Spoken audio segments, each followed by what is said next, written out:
Kogi State records its first ever COVID-19 cases as Nigeria confirms nearly 400 new infections.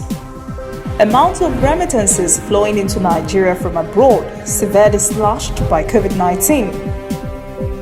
In international news, U.S. coronavirus deaths surpass 100,000.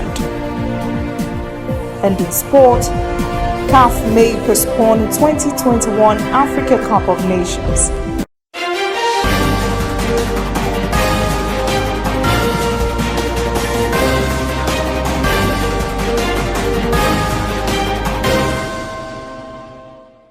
This is ANN News. I am Olajumoke Olatunji. NCDC has announced nearly 400 new coronavirus cases across the country on Wednesday. The center says 22 states garnered 389 new patients and recorded 5 new deaths. Lagos leads once again as it records its highest one-day figure of 256. Katsina was a very distant second with 23 cases. With this new number, Nigeria is rapidly racking up the figures, which now stands at 8,733. 2,500 patients have been discharged, while 254 deaths have occurred. The Nigeria Center for Disease Control also says Kogi State has recorded its first ever COVID-19 cases as it announced 2 infections. Kogi has disagreed with the NCDC announcements, and the state says all its tests have turned out negative. The Ministry of Health says the World Health Organization does not dictate to countries how they fight the COVID-19 pandemic. Minister of State for Health, Olorunniyi Mamora, says all WHO does is provide guidelines to countries on the fight against the COVID-19 pandemic. WHO Director General Dr. Tedros Ghebreyesus had announced on Monday the organization was suspending solidarity trial with hydroxychloroquine on COVID-19 patients because of safety concerns. A day after that announcement, the Nigerian National Agency for Food and Drug Administration and Control, NAFDAC, tabled its own plan to continue with the hydroxychloroquine trials. Mamora said during the Presidential Task Force on COVID-19 briefing on Wednesday, the country would look at realities on ground and apply innovative, flexible, and adaptable measures in the fight against the virus. Minister of State for Education, Emeka Nwajoba, has quelled rumors that schools will reopen on June the 8th. During the daily briefing of the Presidential Task Force on COVID-19 on Wednesday, the Minister of State asked parents and guardians to disregard the rumors. He said the reports declaring June the 8th as the resumption date is false. Nwajoba said the federal government's model will ensure all students do not return to school at the same time. He says schools will adopt a 2-shift system. He said the government is exploring ways of collaborating with the National Agency for Science and Engineering Infrastructure to provide sanitization booths. The Minister of State said his statement should give a heads up to schools administrators to put the booths in place before schools would reopen. The Lagos State government says it would need 400 billion naira from the federal government so it can complete its project of saving the nation's coastline from erosion. The news agency of Nigeria reports this appeal was made on Wednesday by the Commissioner for Waterfront Infrastructure Development, Kabiru Abdullahi, during a press briefing. The commissioner said Lagos has constructed groins needed to hold at bay violent ocean currents that are eating up the nation's coastline. A groin is a rigid hydraulic structure built from an ocean shore or from riverbanks to interrupt water flow and limit the movement of sediments. The commissioner said environmental degradation, erosion, and flooding had worsened the situation. He said the remaining part of the project is about 60 kilometers that would cost 400 billion naira to complete. He appealed to the federal government not to abandon the project to Lagos State alone. Many Nigerian households have depended on remittances from relatives abroad to aid in their daily expenses. These remittances amount to billions of dollars every year. The ongoing coronavirus pandemic has drastically slashed the amounts that comes to Nigeria, and this spells financial meltdown for some families who are almost totally dependent on the inflows. Correspondent Deji Badmos has that story.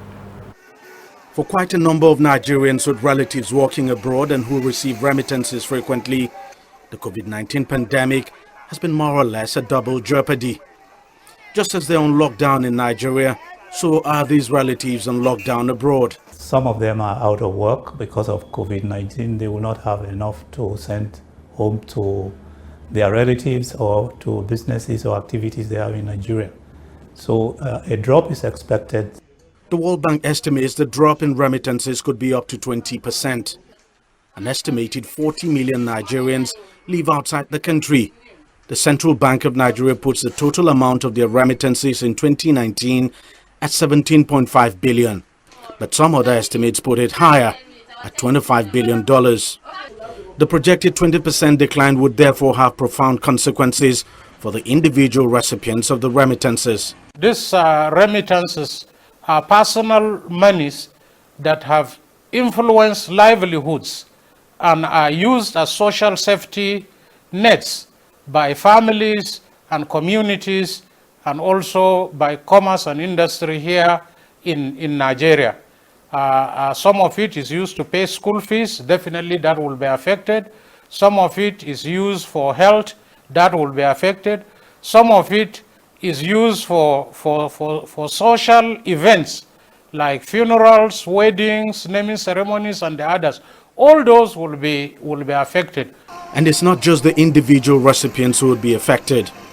Over the past few years, diaspora remittances have become an important source of forex for the country, edging out both foreign direct and portfolio investments in 2018 and helping to build up reserves. The drop could pile further pressure on the local currency, which has been devalued as dollar revenue from oil slumps. It's now more urgent than ever that we address our local manufacturing capacity for two reasons. One is to reduce imports. The other is to increase exports, because there are captive markets, certainly in West and Central Africa and even Southern Europe, that we can easily export to if we have the right quality of products. As the world begins to open up again after the prolonged COVID-19 induced lockdown, the remittances are expected to gradually begin to climb back up. But some analysts say it might take up to a year before the remittances get to their pre-COVID-19 levels. Coming up, African news. The World Health Organization says COVID-19 may sideline Africa's fight against malaria. And later, international news. U.S. coronavirus deaths surpass 100,000.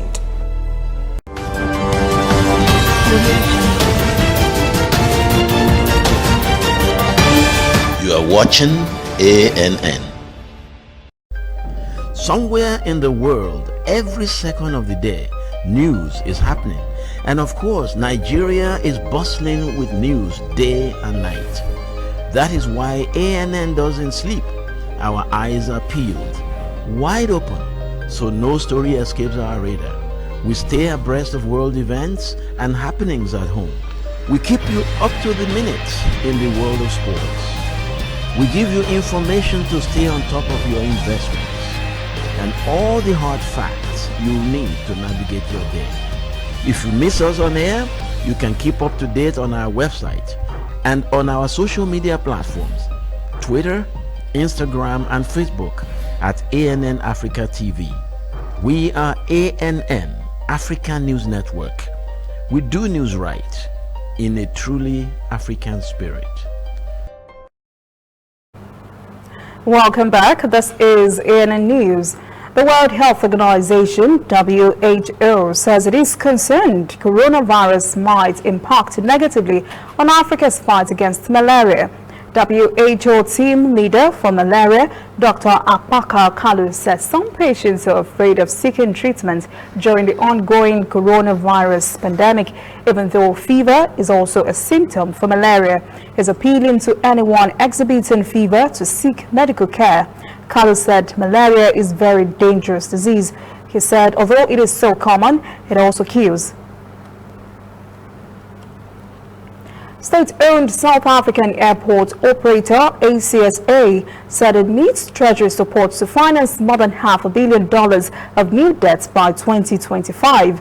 Since late March, when South Africa declared a state of a disaster to contain the new coronavirus, major domestic airports such as the continent's busiest or Tambo in Johannesburg have closed, leaving ACSA with no revenue.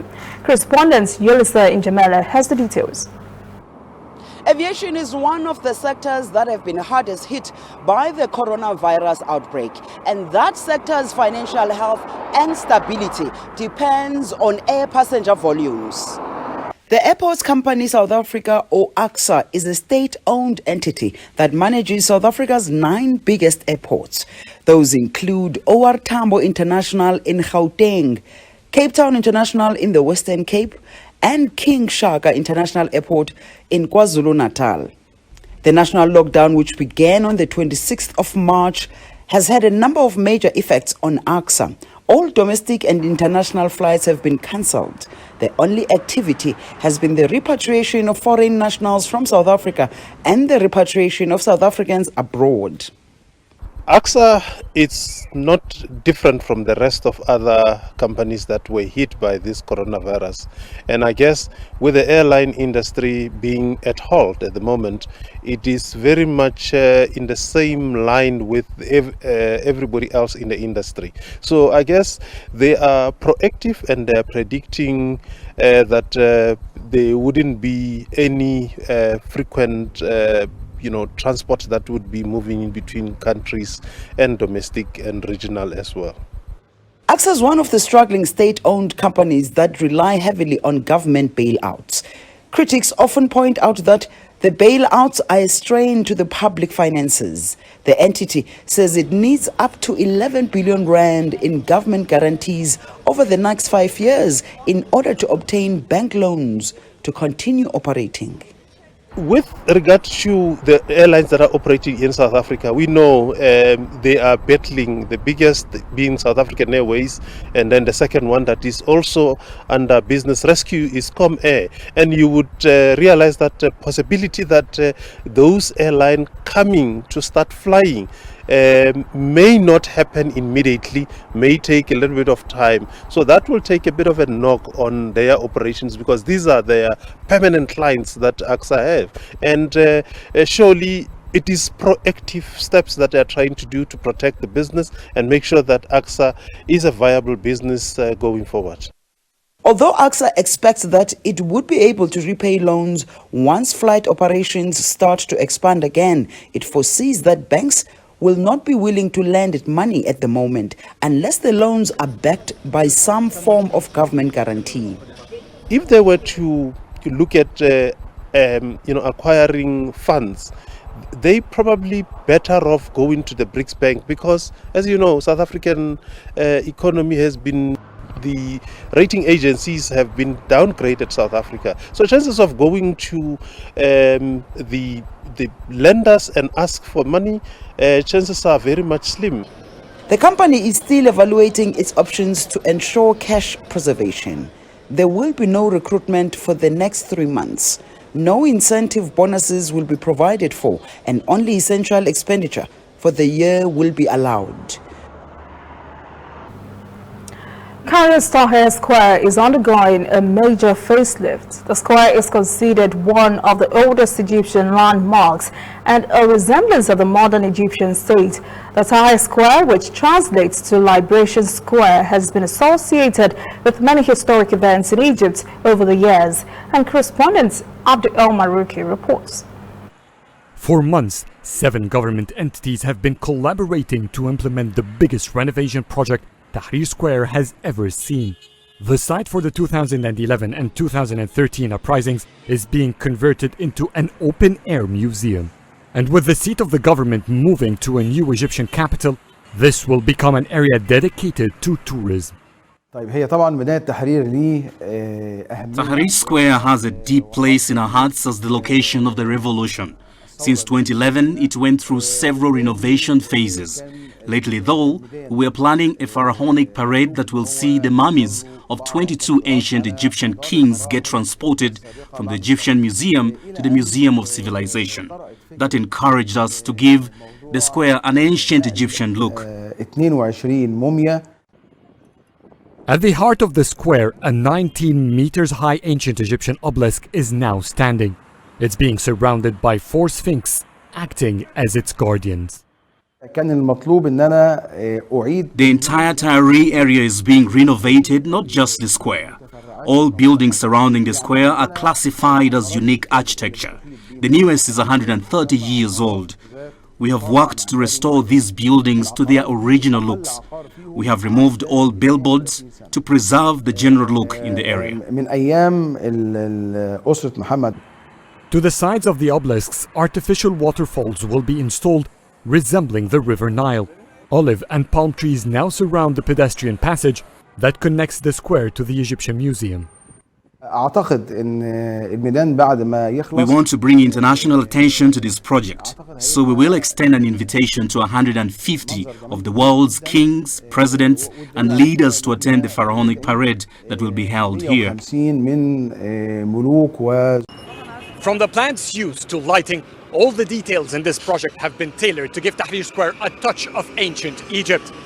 The square's inauguration is set for June 30th, but the bigger event, the parade for the 22 mummies, will be delayed until the global travel restrictions are lifted and tourism can resume.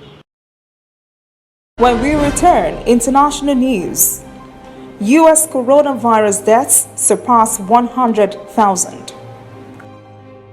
And later, sports. CAF may postpone 2021 Africa Cup of Nations.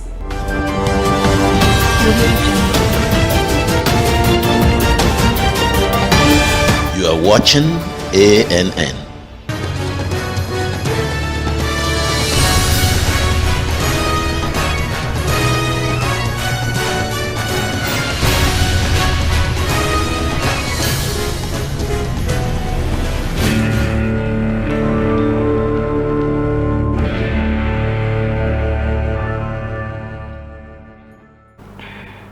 Welcome back. This is ANN News.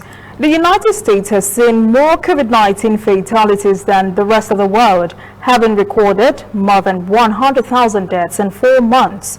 More than 1.5 million persons are infected with the virus in the United States, and that forms 30% of global COVID-19 infections. The U.S. death toll is still climbing, and health officials say the actual number may be higher. The Johns Hopkins University reports many Americans have died from COVID-19 than from the Vietnam, Korea, Iraq, and Afghanistan wars combined.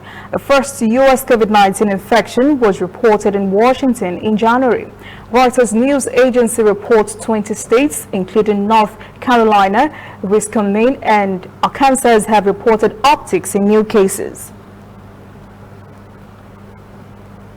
Before now, anyone in the United Kingdom who developed symptoms of coronavirus, for example, persistent cough, fever, or sudden loss of taste or sense of smell, had to isolate for 7, the rest of their household for 14 days.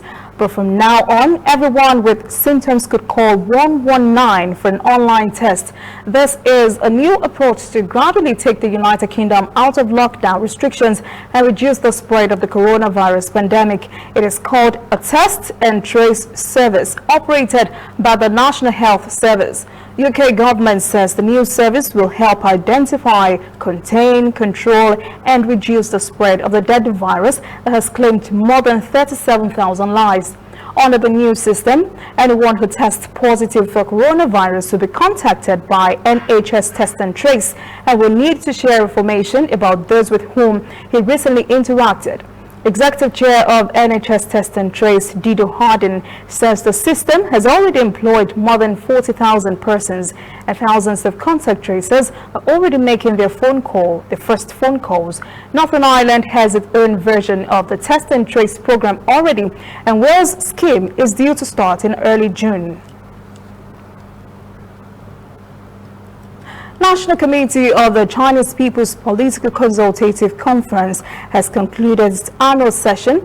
Public health, economic recovery and poverty alleviation were the focal points of the meeting.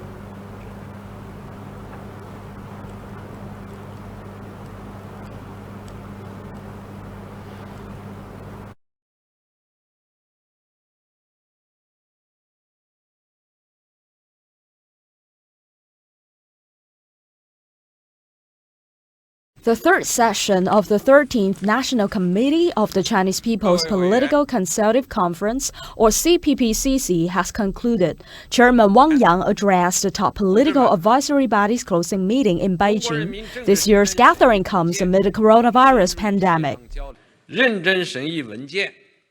The CPPCC members carefully reviewed documents and conducted in-depth consultations and communications.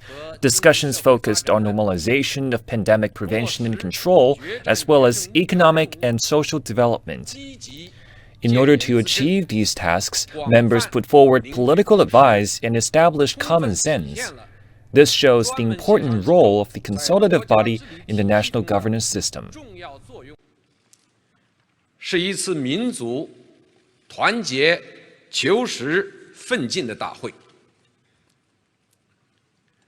Chairman Wang Yang concluded that this year's gathering shows the Chinese nation's solidarity and pursuit of facts as the world suffers from the pandemic. He said the CPPCC should gain strength and improve confidence from the battle against COVID-19. He said parties and people from all ethnic groups and all walks of life have better understood the idea and advance of the system of socialism with Chinese characteristics.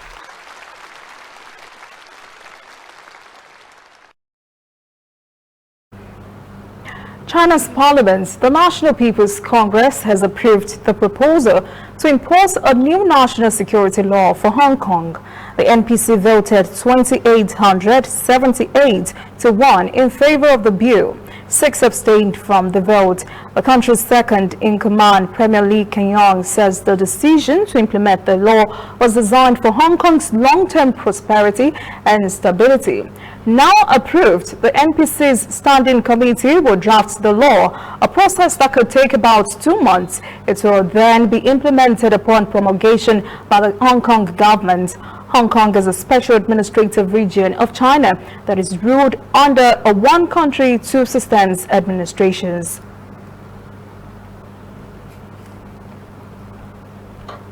Chinese surveyors and mountaineers have reached the summit of Mount Jumalama on Wednesday morning to measure the height of the world's highest peak.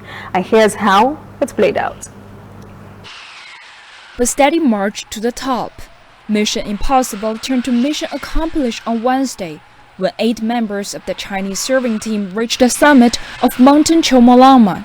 Their aim to remeasure the height of the world's highest peak. I'm very excited. We have accomplished the surveying mission's first step, reaching the summit.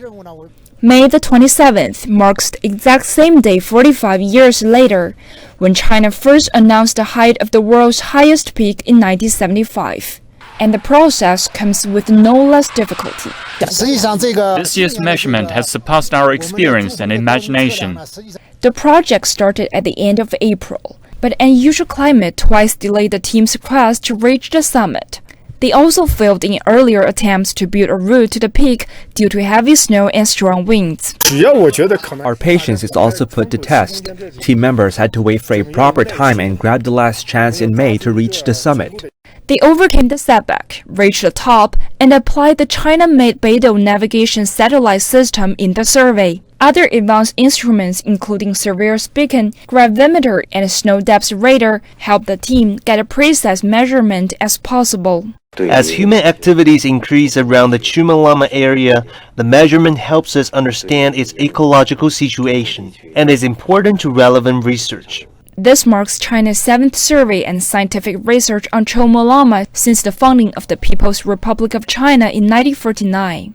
The height was announced twice before, in 1975 and 2005. The new measurement of mountain chomolama will be known in a few days. Thanks to advanced technology and human spirit, mankind comes closer to a better understanding of Mother Nature and why we must protect her. Up next, sports. Confederation of African Football may postpone 2021 Africa Cup of Nations. Please stay with us.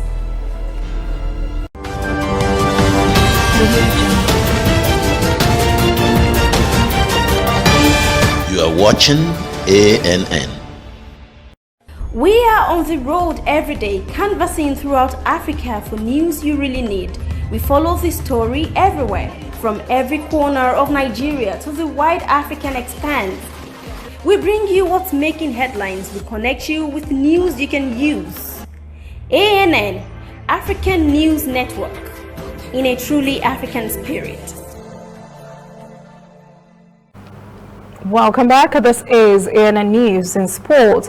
Super Eagles midfielder Wilfred Ndidi is the center of attraction at Real Madrid. They are the latest admirer of his skills and performances. PSG, Arsenal, Barcelona and Manchester United all have shown interest in the 23-year-old ahead of the summer transfer window. Real Madrid are reported to be top on the list of clubs who have prioritized Ndidi. There is a possibility of the African Cup of Nations holding in 2022 instead of next year. French radio reports this is as a result of the ravaging coronavirus pandemic. The French radio says a source from within the Confederation of African Football, CAF, attributes the possible postponement to difficulty of organizing the tournament. The next AFCON is scheduled for January the 9th. That is ANN News this evening. Thank you for joining us. For details on these and other breaking stories, visit our website, annafrica.news. Conversation continues on our social media platforms, Twitter, Instagram, and Facebook at ANN Africa TV. I am Olajumoke Olatunji. Have a pleasant evening.